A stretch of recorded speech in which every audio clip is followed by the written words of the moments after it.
Hi guys, how are you? I'm fine, and today I want to share just a short pancake video.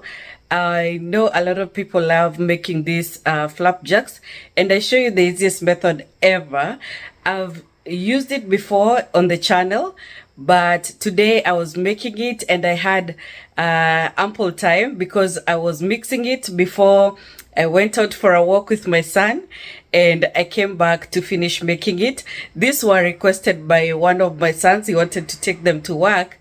So I thought I should share with you also because it's very easy to make, especially if you have time to let the mixture just rest a bit. So this could be something you adopt for your breakfast meals. It's awesome when you pair with like bacon or scrambled eggs. So it's something worth trying, and I thought I should share with you so that you try it at home. I'm sure a lot of people already use this method, and I tried to vary it a bit just using the most basic recipe. You can use, or you can add to it, you can add fruit like blueberries or raisins, dry raisins. Yeah, it's dry raisins. You can add some chocolate chip or something like that. Yeah, just a simple basic pancake recipe, or as they call them here, American flapjacks.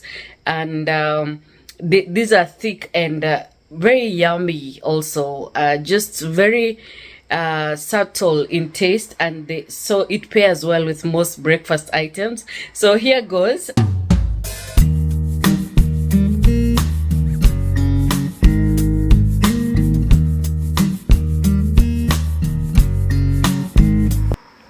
Don't these look delicious? And they're so tempting, yeah, to everyone.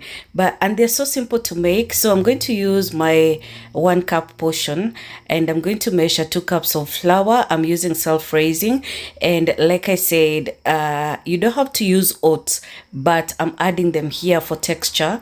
And so 3/4 cup of sugar, and that will be just enough for the 2 cups of self-raising flour or the whole mixture. It doesn't get too sweet, so don't worry. 1/2 cup of oats if you're using. You don't have to. These are 1 minute oats if you really need to use them. And I'm going to add just a sprinkle of baking soda. This is just to aerate the mixture. Remember that our flour is self-raising, so that means it's already been mixed well. But since these are flapjacks, we want the mixture to be very aerated, so that when we flip the pancakes, it rises well, yeah, and it cooks through. So that's very important to have the mixture aerated. So then here I'm going to mix my wet ingredients, and I'll pour them into the dry ingredients. And this is just 2 eggs, 6 tablespoons of butter. I melted that so that it mixes easily. And then we'll have 1 3/4 cup of milk. That is just perfect measurement. And since I've done this many times, I try to use the same measurement so that I don't have to keep guessing. Yeah, and I basically just use the same method for all the types of pancakes that I make. So if I'm making like blueberry, I will just add the fruit into this. Yeah, so just the basic recipe saves you a lot of time. And so I'll add the wet ingredients now to the dry, and then mix. You don't have to do much. Yeah, you want the mixture to be a little lumpy, and then leave it to rest, because when it's resting, the baking soda is activating, and also self-raising has a bit of baking soda incorporated. So when you leave all this to rest, the mixture becomes very aerated, and once you come back, it will be so much easy to just cook. So I mixed this before we went out, so we left at 6:22 for our walk. It was so important that we go and come back before the guy who needed these pancakes got ready for work. Yeah, so we wanted to be back by at least 7:20, start making this. And because I'm going to use the griddle, they'll go very fast. So once I'm satisfied that my mixture is mixed but still a little bit lumpy, I cover with the cling foil, And now we are on our way.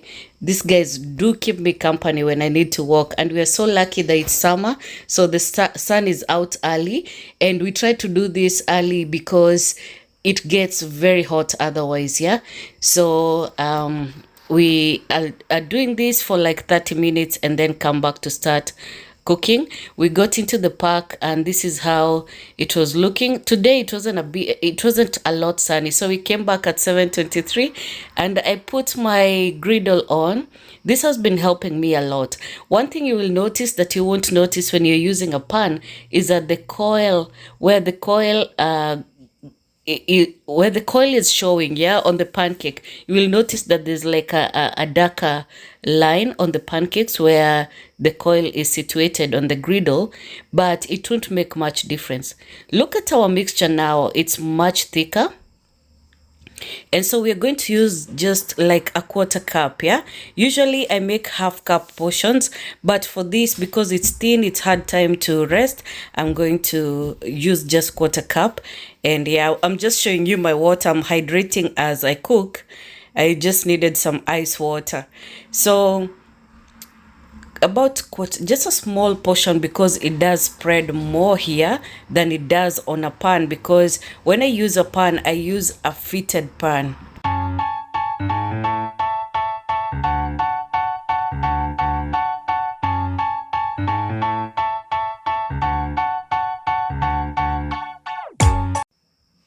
And I say fitted to mean half a cup of the butter usually fit in that pan. That's what I mean.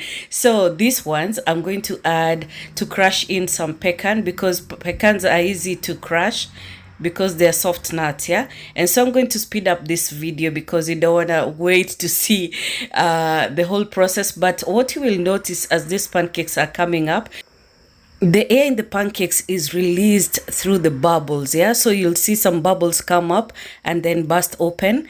And once the pancake looks like it's setting, when it's no longer too wet on the top side, that's a good time to flip. And once you flip, it cooks on the other underside.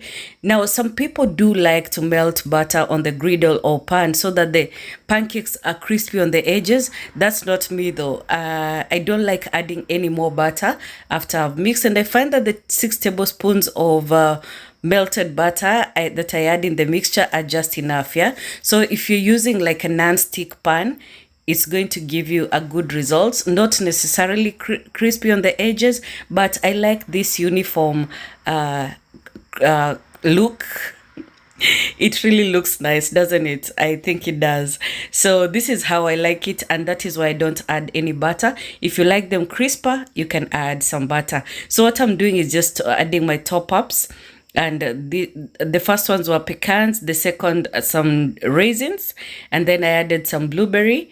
It's raining.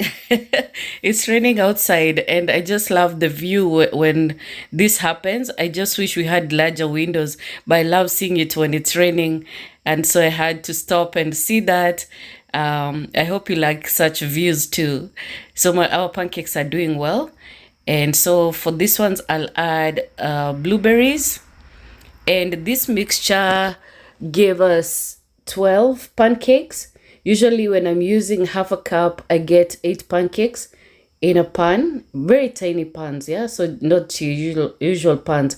And then the last one, I added some chocolate chips. So the guys enjoyed the toppings. So this is just to share that as an idea, but you can totally just make plain ones. They are really nice. So this is it.